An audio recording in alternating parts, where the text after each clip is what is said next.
समय वो नदी है जो निरंतर बहती रहती है। राज्य बदलते हैं, शासन बदलता है, लेकिन मनुष्य का स्वभाव वैसा ही रहता है।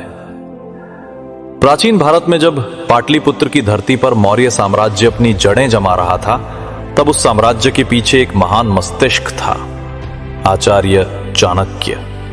उनकी तीव्र बुद्धि, कठोर अनुशासन और गहरी नीतियां आज भी उतनी ही प्रासंगिक हैं जितनी 2000 वर्ष पहले थीं।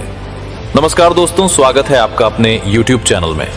दोस्तों, आज मैं आपको 5 ऐसी बातें बताऊंगा जिसे आपको अपनी पत्नी को भी नहीं बताना चाहिए। एक दिन की बात है, संध्या का समय था। महल के पीछे एक विशाल बगीचे में चंद्रगुप्त मौर्य अपने गुरु चाणक्य के साथ बैठे थे। चारों ओर शांति थी, हवा में चमेली की सुगंध थी, लेकिन चंद्रगुप्त का चेहरा शांत नहीं था।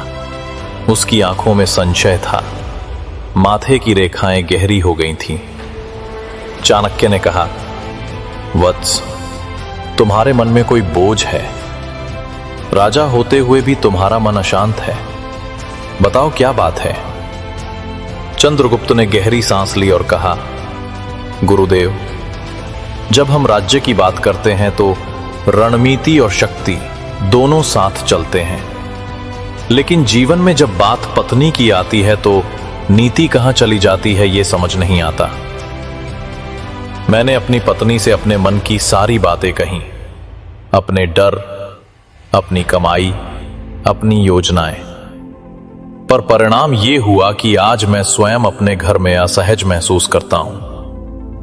क्या मैंने गलती की? चाणक्य ने हल्की मुस्कान के साथ कहा, वत्स, सत्य बोलना सद्गुण है, परंतु हर सत्य हर व्यक्ति के लिए नहीं होता।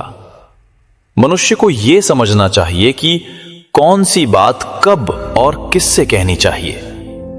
आज मैं तुम्हें 5 बातें बताऊंगा जो किसी भी पुरुष को, चाहे वो राजा हो या सामान्य गृहस्थ, अपनी पत्नी को नहीं बतानी चाहिए। पहली बात, अपनी कमाई और धन का पूरा रहस्य। चाणक्य बोले, धन मनुष्य के जीवन की सबसे सूक्ष्म शक्ति है।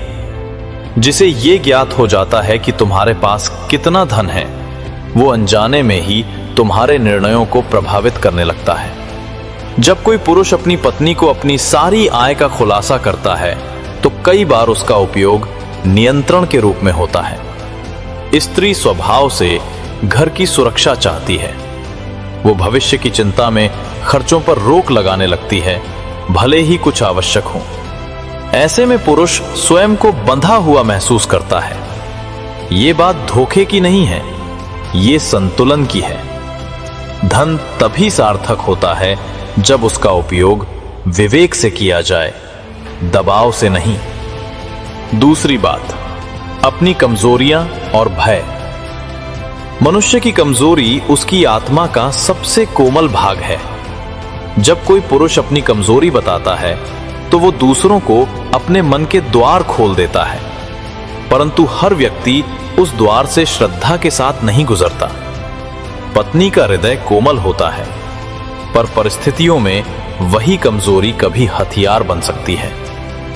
इसलिए चाणक्य कहते हैं, अपनी कमजोरियां पहले स्वयं से जीतो, फिर किसी से साझा करो। तीसरी बात, अपने अपमान की घटनाएं।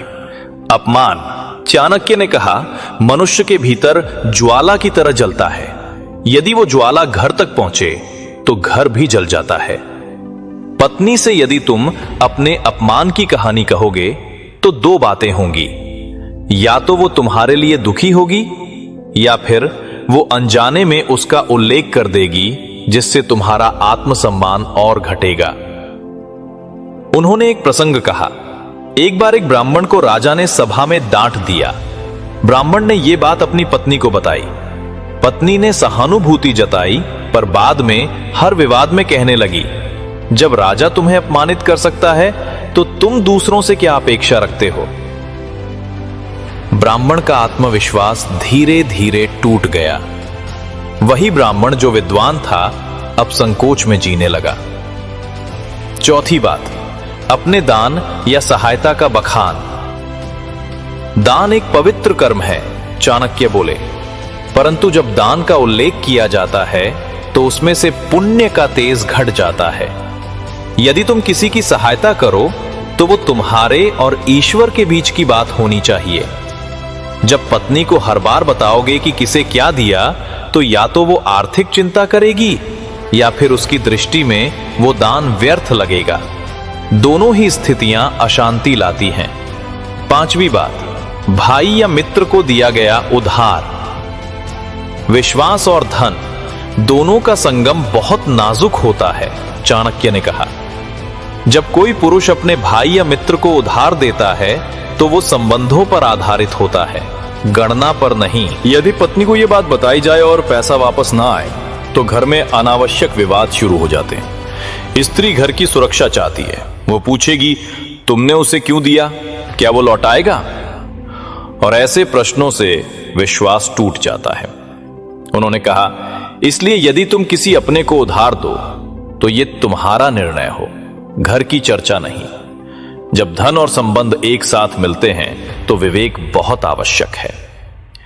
चाणक्य ने चंद्रगुप्त की ओर देखा और कहा, वत्स, ये 5 बातें केवल स्त्री पुरुष के संबंधों तक सीमित नहीं है। ये नीति जीवन के हर क्षेत्र में लागू होती है। हर व्यक्ति को कुछ रहस्य अपने भीतर रखने चाहिए, क्योंकि रहस्य ही शक्ति का स्रोत होते हैं।